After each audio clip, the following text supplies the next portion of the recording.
Is Christianity actually a cult? Let's break down the facts and see what the evidence says.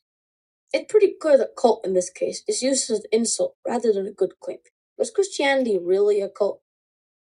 The Oxford English Dictionary states that a cult is a system of religious veneration and devotion directed toward a particular figure or object, or a relatively small group of people having religious beliefs and practices regarded by others as strange or sinister.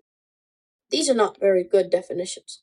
Simply being viewed by others as strange or sinister is not enough to define a cult.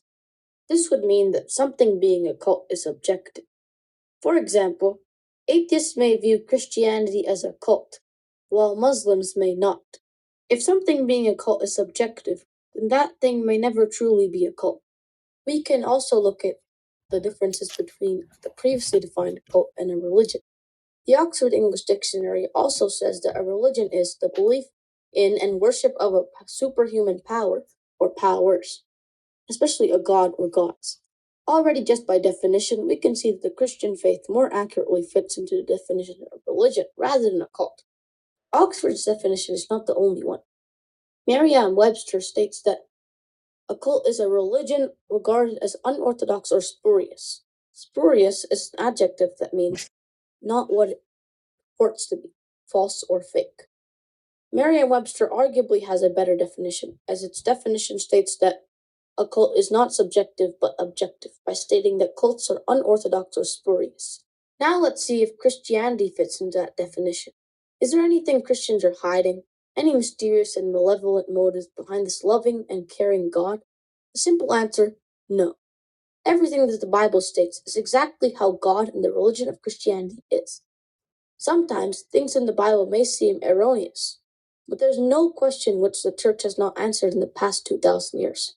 The Bible may seem huge, but that is nothing for 2,000 years of church history. But enough of that, let's look at some signs of a cult and see if Christianity fits into those. Very Well Mind states 10 signs of a cult, these 10 being 1. Absolute authoritarianism without accountability. 2. Zero tolerance for criticism or questions. 3. Lack of meaningful financial disclosure regarding budget. 4. Unreasonable fears around the outside world that often involve evil conspiracies and persecutions. 5. A belief that former followers are always wrong for leaving and there's no legitimate reason for anyone else to leave. 6. Abuse of members. 7.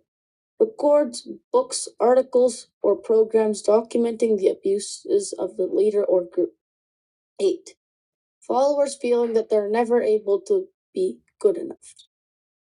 9. The belief that the leader is right at all times. And 10.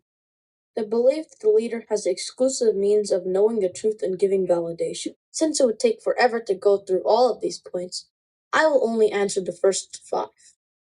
1. Authoritarian means that a person or religion favors or enforces strict obedience to authority, especially that of the government, at the expenses of personal freedom. Does Christianity do this? Not that I know of.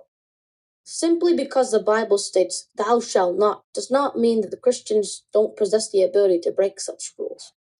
2. Almost all Christian denominations encourage questions about God, because once answered, greatly increases faith of said Christian. 3. The Bible says that in the act of tithing, the follower must give at least 10% of their income to God. Deuteronomy 14:22-29. This amount is very clearly stated. So in this aspect, Christianity is also not a cult. 4. There is no conspiracies about the outside world in Christianity. In fact, it teaches to love your neighbor, Mark 12, verse 30-31, even if said neighbor is not Christian. Christians are wrong for leaving the faith. However, a good Christian will never shun you for your decision. So when people say Christianity is a cult, the facts just don't add up. Christianity encourages Christians and teaches to love, none of which is similar to what cults actually do. So next time you hear this claim, you'll know how to respond with confidence. If you have any other questions or challenges, drop them in the comments. Please like and subscribe so I can bring you new videos every week.